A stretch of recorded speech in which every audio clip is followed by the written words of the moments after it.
Olá, tudo bem? Vamos conversar um pouquinho hoje sobre o cultivo de plantas medicinais. A pergunta hoje é: qual a diferença do cultivo das plantas medicinais para outras espécies, por exemplo, hortaliças, frutas, grandes culturas, né? Existe alguma diferença nesses cultivos? Bom, cultivar planta medicinal é como cultivar outras espécies. Tem que conhecer as características de cada uma, do solo, do clima, das coordenadas geográficas do local.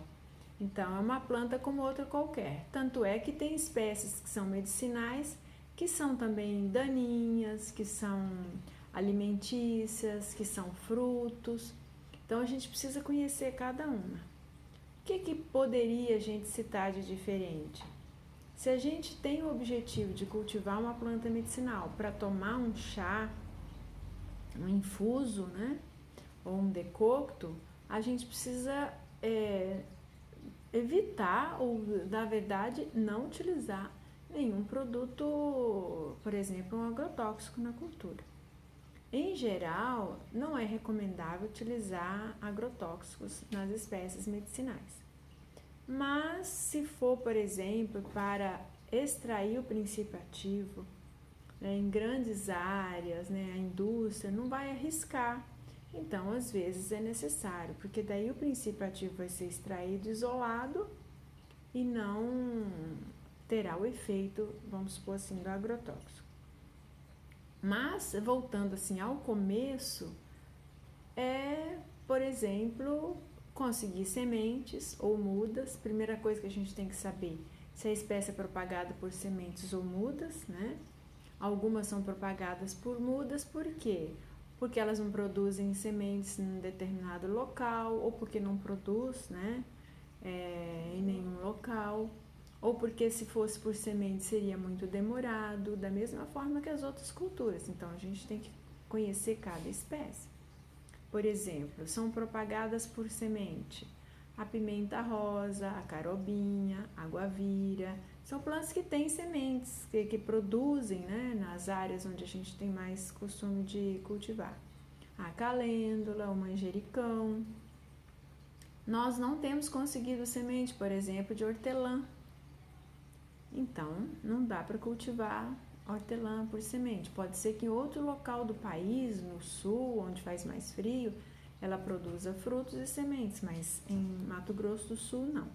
E falar em hortelã, eu ouvi falar que é de difícil cultivo ou permanência. Como que funciona essa questão do hortelã? Muita gente fala que planta, né, hortelã e aí morre. Então, outra questão é do clima, né? Essas espécies exóticas, como da família da hortelã, manjericão, sálvia, alfazema, poejo, vários tipos de menta, né? A gente fala hortelã, mas tem várias outras mentas que tem às vezes só utilidade medicinal e não alimentícia também.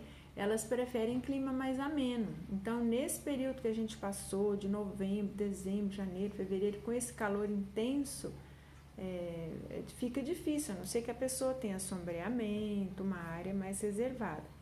Então, principalmente a questão do clima. Então, como eu falei, tem que ver cada uma. Se prefere um local mais úmido, menos úmido. Mas, enfim, em geral, cultivar planta medicinal, cultivar hortaliça, fruta, é a mesma coisa, tem que conhecer cada uma. E sobre a adubação? Então, nas nossas pesquisas, a gente tem preferido adubação orgânica. Como em Mato Grosso do Sul é mais comum a cama de aviário, ou cama de frango, que é um adubo que sai dos aviários, a gente tem utilizado mais esse adubo orgânico. Mas nada impede que se utilize adubo químico. É às vezes questionável, mas tudo tem vantagem e desvantagem.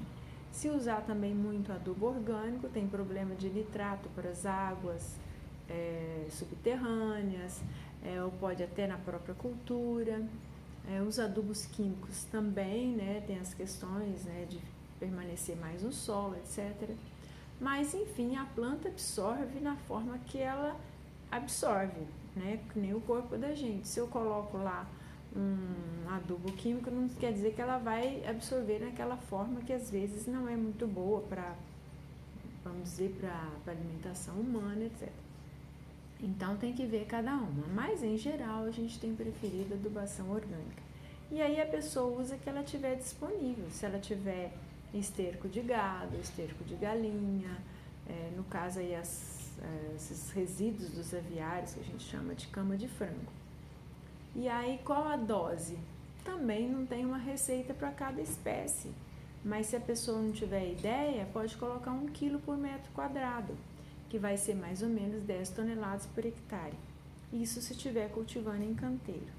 Muitas vezes as pessoas pensando assim num cultivo num fundo de quintal ou numa unidade básica de saúde ou numa escola, não precisa complicar, não precisa arrumar trator para preparar a área, nada disso. É preparar com a enxada, fofar a terra, colocar o esterco ou outro resíduo incorporado ao solo, né? E aí plantar. O que não pode faltar é irrigação, porque principalmente pensando em Mato Grosso do Sul, aqui o clima é muito seco, não tem como não irrigar. Então tem que ter, se for em área pequena, uma mangueira, regadores, enfim. Mas não precisa complicar, achar que vai precisar usar calcário e passar trator, nada disso. E as plantas se adaptam de certa forma às condições do solo. Poucas espécies medicinais assim a gente tem sabido que são exigentes em o tipo de pH do solo, principalmente as nativas que já estão acostumadas com solo mais ácido. E ontem me perguntaram se tem problema fazer esse cultivo dentro de pneu, que tem sido muito comum. Existe algum problema? Não, eu nunca percebi que, embora não tenha experiência em cultivo em pneu, já vi, né? Já vi em determinados locais onde as plantas estão muito bonitas. Não acredito que tenha influência do material do pneu na espécie, porque como eu falei, a planta absorve em determinadas formas os nutrientes. Não acredito que ela vá absorver o material do pneu, por exemplo. Então pode cultivar em pneu, em vasos, Caixinha de leite, caixa de leite, garrafas PETs, o que a pessoa tiver disponível. Agora sempre tem que cuidar da questão do clima, da água.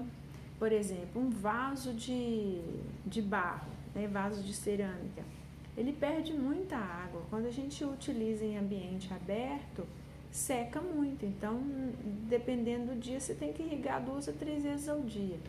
Então, eu, por exemplo, prefiro os de plástico, que conservam mais a umidade.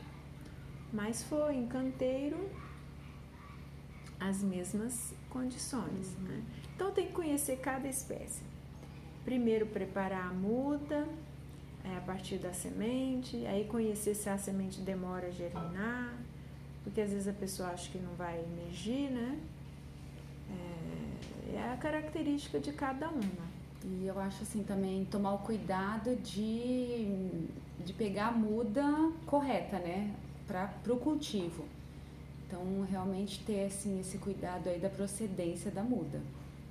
Então, em outro momento a gente pode falar, até uma boa ideia, a identificação correta das plantas. Eu acho que isso é antes de tudo, porque a pessoa fala assim, toma um chá de boldo, né? Tem muitas espécies que têm o nome de boldo, qual deles que é para eu tomar? Então, embora com as pessoas leigas a gente não vai ficar falando nome científico, mas a gente precisa explicar qual planta. Em outra oportunidade, então, já é um bom assunto, a identificação correta das plantas medicinais. Então, nos próximos vídeos, vamos conversar aí de algumas plantas, né? A gente pode até tentar mostrar aqui, né, a planta em si, no vaso, algumas que a gente até tem em casa, né? Porque agora não estamos podendo sair. E vamos conversar um pouquinho aí sobre essa questão que também é bastante importante. Bom, muito obrigada por hoje, a gente fica por aqui e até o próximo vídeo.